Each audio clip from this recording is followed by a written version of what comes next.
पुलवामा हमले में पाकिस्तान की भूमिका का हुआ खुलासा, खुद किया कबूलनामा। पाकिस्तान ने साल 2019 में हुए पुलवामा हमले में अपनी संलिप्तता को लेकर वर्षों तक इनकार किया। उसका कबूलनामा अब खुद उसकी वायुसेना के शीर्ष अधिकारी ने किया है। पाकिस्तान एयरफोर्स के एयर वाइस मार्शल और जनसंपर्क निदेशक औरंगजेब अहमद ने एक प्रेस कॉन्फ्रेंस में पुलवामा हमले को टेक्निकल ब्रिलियंस यानी सैन्य चालाकी की मिसाल बताया।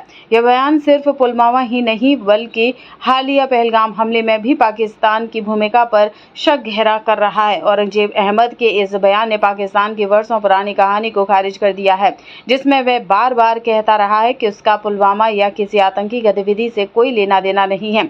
पुलवामा आतंकी हमले को लेकर प्रेस कॉन्फ्रेंस में air vice marshal Aurangzeb Ahmed ने कहा कि हमने अपनी टेक्निकल ब्रिलियंस के जरिए उन्हें यह बताने की कोशिश की। इस दौरान औरंगजेब अहमद के साथ पाकिस्तान आर्मी के DG ISPR lieutenant general Ahmad Sharif Chaudhry और नेवी प्रवक्ता भी मौजूद थे। प्रेस कॉन्फ्रेंस में यह बयान न सिर्फ पाकिस्तान की छवि पर बड़ा धब्बा है, बल्कि अंतर्राष्ट्रीय समुदाय के सामने पाकिस्तान के आतंकवाद को शह देने की नीति को भी सामने लाता है। बीते 22 अप्रैल को जम्मू कश्मीर के पहलगाम में हुए आतंकी हमले में 26 लोगों की जान गई थी, जिसमें सेना, एयरफोर्स और नेवी के 3 सर्विंग अधिकारी भी शामिल थे। इसके बाद भारत ने सीमित दायरे में ऑपरेशन सिंदूर के तहत आतंक के लॉन्च पैड्स पर एयर स्ट्राइक की थी। पाकिस्तान सरकार ने हमेशा की तरह इस पर नकारात्मक रुख अपनाया और सबूत मांगे। 14 फरवरी 2019 को पुलवामा में हुए आत्मघाती हमले में 40 CRPF जवान शहीद हो गए थे। इस हमले की जिम्मेदारी जैश-ए-मोहम्मद ने ली थी। भारत ने अंतर्राष्ट्रीय स्तर पर पाकिस्तान को दोषी ठहराया था और कई बार पुख्ता सबूत भी सौंपे। पाकिस्तान ने हमेशा इनकार किया, लेकिन अब खुद उसके सैन्य अधिकारी ने स्वीकार कर लिया है कि पुलवामा हमले के पीछे उसकी सेना का दिमाग था।